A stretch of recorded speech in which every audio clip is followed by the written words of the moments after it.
Hi, thank you. I'm really excited to be here with you all. Before I dive into what we're doing to reduce bias at Social Capital, I thought I'd tell a little bit about my personal story. So I spent the first 10 years of my career as an operator. I worked at a bunch of different venture-backed startups from very early on, pitched VCs for seed and Series A and beyond, actually, from the other side of the table. And worked in a product management function, and I really prided myself in being very customer centric. And I just felt like, from a product perspective, like with the entrepreneur as the customer, VC as a product was pretty broken. And so then I made the somewhat crazy decision a few years ago to come over to the other side of the table and try to fix things. So I spent the first year and a half at Social Capital doing the traditional, mostly Series A with a little bit of seed investing thing. And then I realized, wow, this is really tough from the other side of the table too. And I started to understand what was behind some of the perceived bad behaviors from both sides. And a lot of it comes down to a lack of technology. And it's pretty ironic that as VCs, we invest in these companies that are developing technology to disrupt all these other industries, yet we are not actually using very much technology ourselves. So we've been doing a lot to change that at Social Capital, and I thought I would talk a little bit about that. And there will be time for Q&A, so if you have questions, please do ask them when we get to that point. So first of all, the industry status quo from a process perspective. So folks in the room who are both entrepreneurs and VCs this will be familiar to you. So first of all, you better get a warm intro, because if you're sending cold LinkedIn messages or emails, you're most likely not going to get a response, especially from a quality investor. And the reason for that is the volume is simply too high. I think I have literally thousands of unread LinkedIn messages right now, and there's just not, like, it's not something I can do anything about. Then you spend a lot of time on a pitch deck. Nowadays, maybe you're even paying a designer to make these things look fancy and catch eyes. Then you'll do like a one-to-one meeting, a coffee chat, and then you get asked for additional information and data about your company. Sometimes it's just like this slow dribble of information. And when I was on the other side of the table, it would be really nice to have known, here's all the things that people are going to want to know in advance, instead of it just being this continuous and never-ending process. Then maybe you get to the partner meeting, where appearances and presentation really matter. And then there's the term sheet negotiation. And then throughout this process, there's significant delays. I remember from, when I was at the company side of things, we would just hear nothing. And now, I've also advised several companies. I'm on the board of a few that all of which have fundraised. And throughout every process, the majority of VCs they talk to literally just ghost. And if you do get an answer, a lot of times it's just like, oh, not a fit, not the right time, and it's completely not specific or actionable. And then as for the result, so here's just some statistics. There's lots of statistics out there. They tend to all be similarly depressing. So 87% of VC-backed startup founders are white. Only 1% are black. I know the percent of Hispanic is also quite low. Only 17% of VC-backed startups have a female founder, even less a female CEO. And female entrepreneurs only receive 2 to 3% of VC dollars. And perhaps what's most concerning is that there's been no improvement in these metrics for several years. And so what this really boils down to is, because humans, there's so much, can you guys hear me? I feel like the mic is, okay. So there's so much bias, and the volume is so high, and there's no technology or automation. We are forced to rely on signals like, oh, well, who sent this? Are they a good source? Where did this person go to school? What did they do in the past? And it really just amplifies inequality, and the volume is just unmanageable. So what we started doing about a little over 9 months ago at Social Capital is we ran this experiment, and basically said, how far can we get in automating and productizing the venture capital, the capital deployment part of venture capital. So and here were some goals. So we wanted it to be open to everyone, really democratize access. If you didn't know the right people, like, it shouldn't mean that you can't be an entrepreneur. No pitch decks. Pitch decks are basically the definition of unstructured data, and open themselves up to bias and a lack of scale. No scheduling, and of course rescheduling, in-person coffee chats, standardizing the data by business model and type. No partner meeting, which if you're not from around here or New York, involves getting on a plane typically. And then we did need to allow for additional data and information requests to understand anomalies, but eventually this would be fed into the standardized request. And then just basic stuff like, I come from the B2B software world where we had SLAs, and so we wanted to bring some of this around the process, clarity and timeline. And then perhaps most importantly, really transparent and actionable feedback. So if we were, regardless of whether we were going to invest or not, why, and something that immediately the entrepreneurs could take back to improve their business.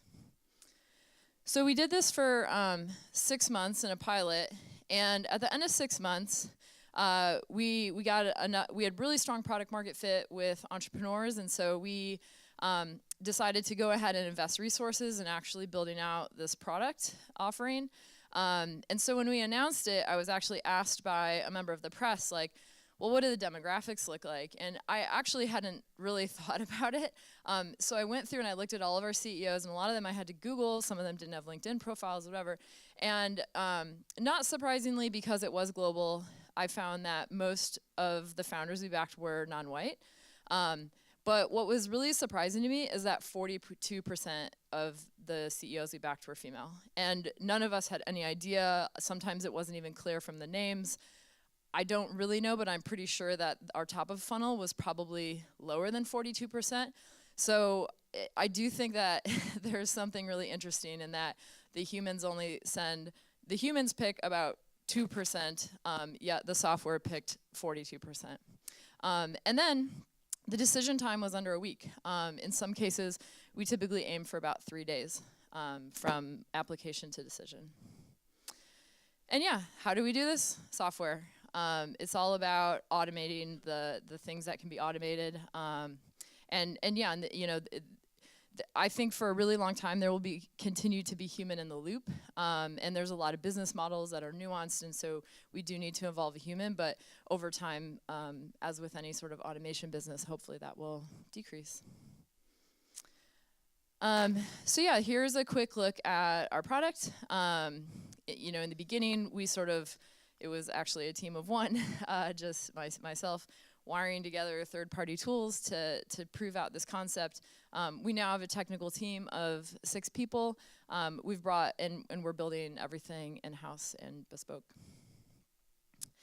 And our major goal is to democratize access to entrepreneurship. So right now, we're focusing mostly on the capital deployment side of things, but obviously, we need to also productize and automate the nurture side of things. So we're already starting to think about how we can do that and really enable anyone, anywhere in the world with a good idea to have access to entrepreneurship and not be blocked due to lack of access to funding. So how it works, the entrepreneur completes an application form, which is really a collection of metadata. We then classify according to a ever-growing classification system. We standardize a data request, and then we slice and dice the data in different ways depending on the type of business and compare to relative benchmarks. And then we make the investment decision purely based on that.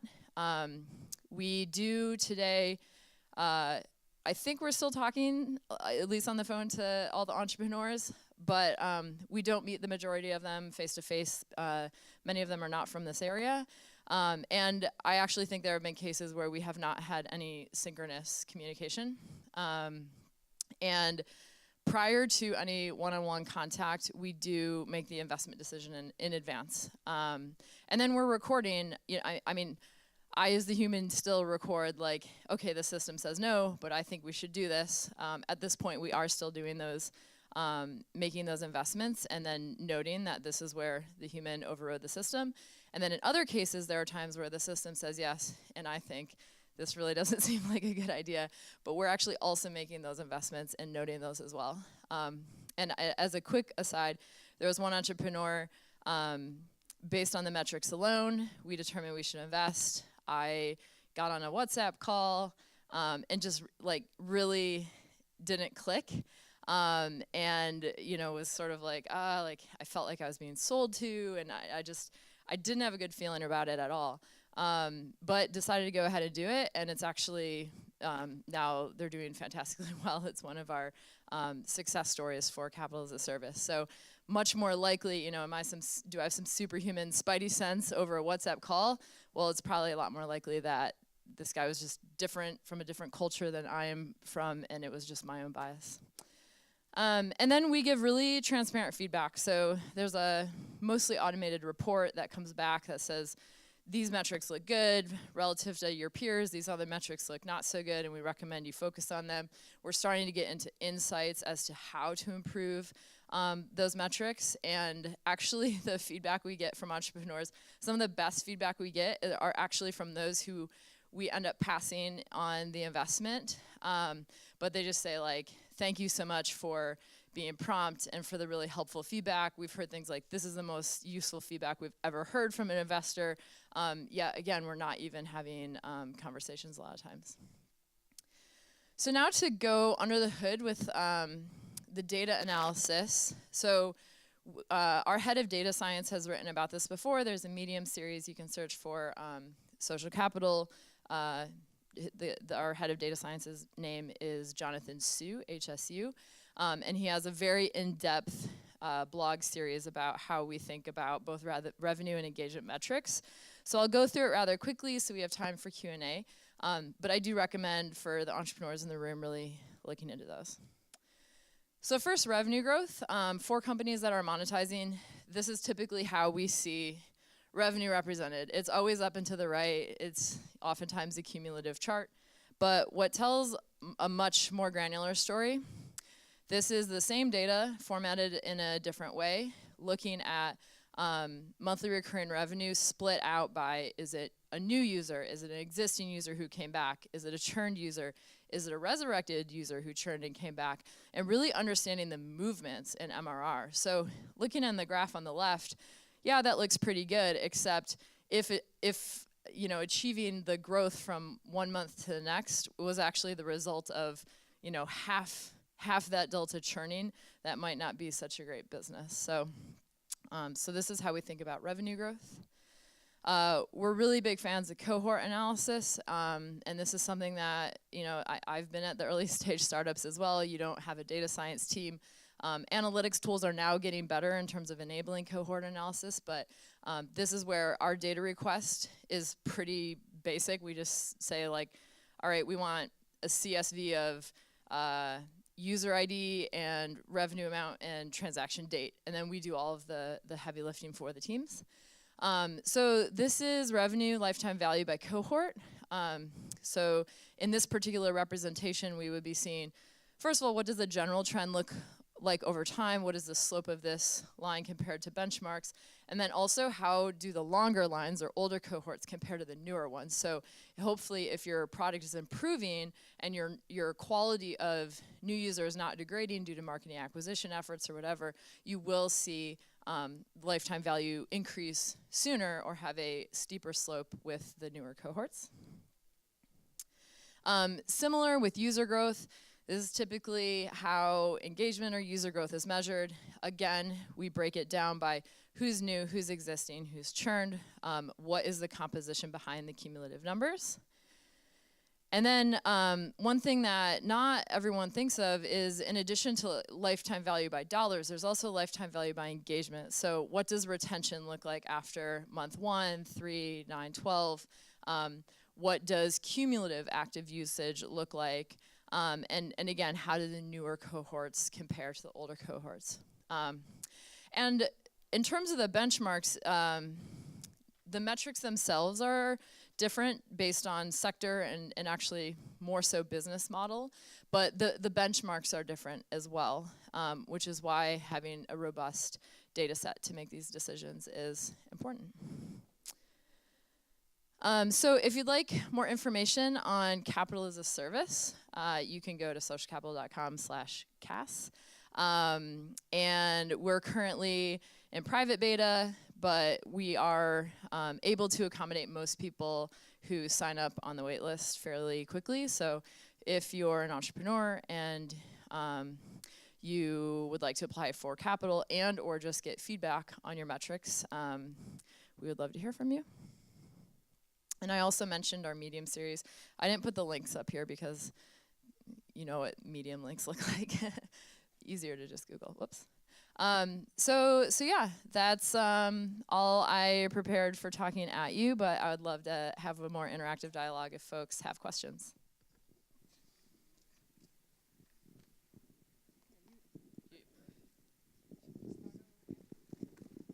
Hello, thanks. So it's a great idea about getting honest with the metrics and all this stuff, but everybody knows that founders are the major factor of success, and you can have the same ideas, same timing, same market, but different businesses because somebody is able to handle with pressure of entrepreneurship, and somebody just got burnout. And are you going and thinking, or what do you think about measuring physiology of the founders, for example, and their ability to handle with stress or something like this? Yes. So first of all, a bit of a disclaimer. I will say when I am doing more traditional seed and Series A investing, joining a board, really signing up to work closely with the team, I do definitely do a ton of diligence on them. What do they like to work with? Are they receptive to feedback? Do I think we would work well together? And it is really important to have that relationship. However, I take a fairly contrarian view that I actually don't think team matters nearly as much as most investors say. And you say that the same idea, but different teams may have different outcomes. Well, I could say I've seen a lot of really great teams fail, amazing entrepreneurs, and sometimes even entrepreneurs who have had great successes in the past or failures in the past and then success, or success in the past and then failure, because there's so much luck involved. And so I think, and then similarly, I've seen some pretty mediocre teams just stumble upon the right viral loop or the right time in the market, or and find crazy product market fit, even though the team is not that impressive at all. So I also think the time matters. So if you're investing at true seed stage or pre-seed, and certain sectors are different. So healthcare IT is an example where domain expertise is really important, or frontier industries, education, stuff like that. So yeah, the really early stage before getting from 0 to 1, or in an industry where really deep domain expertise matters, then I agree. You need to look at the team really closely. But outside of that, and in that 1 to 10, 1 to 100 phase, I really think product market fit is more due to luck than founders. That said, in our application form, we are collecting a lot of information about the founders specifically. We're not using it to make decisions right now, and we have a very heated debate internally about whether we will see a signal that's predictive of success over time. Hi, Jacob here. Is there ever a good time to not be objective when you look at an investment?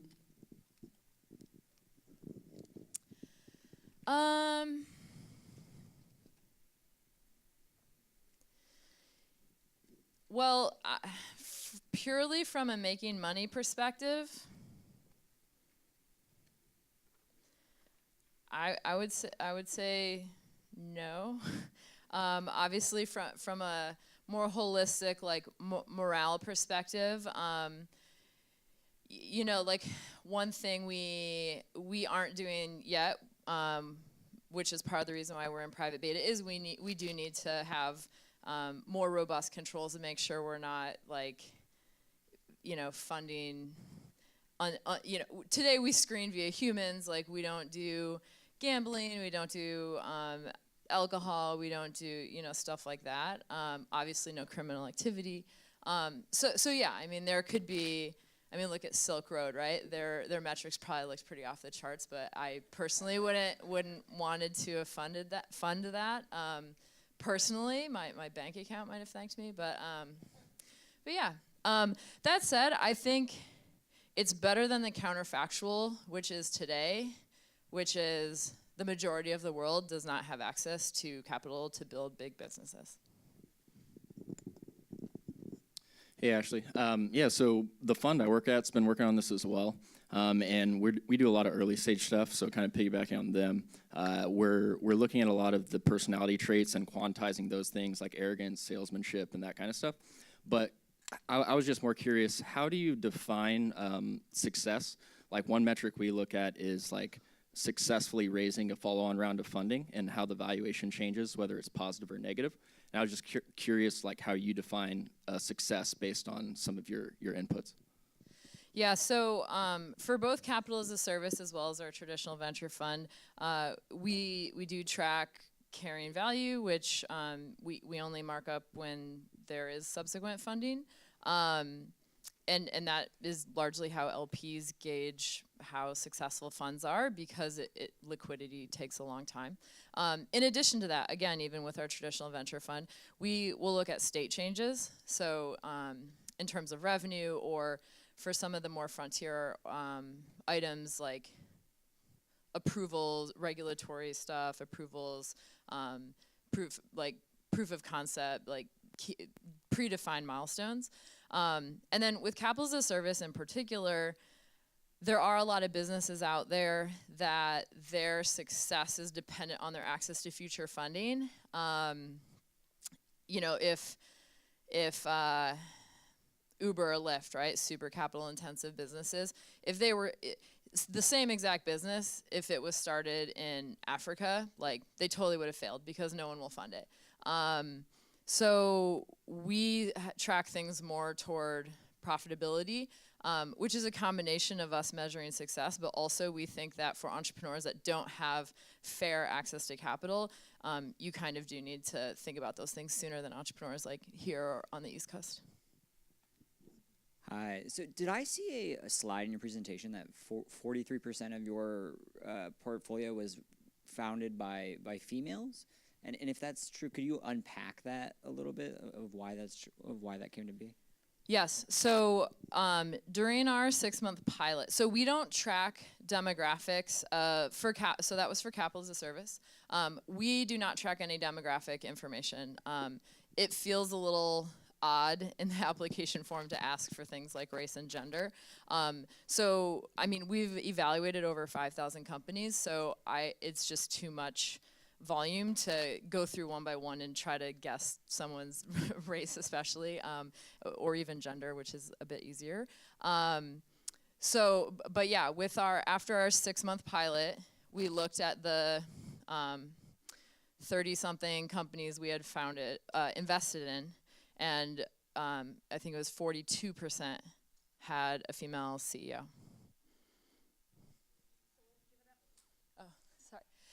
Well, I think the reason why is that's pretty close to the composition of the population, and there isn't a fundamental difference in the quality of male and female founded businesses. So software is not letting in a lot of the bias that traditional venture capital industry is.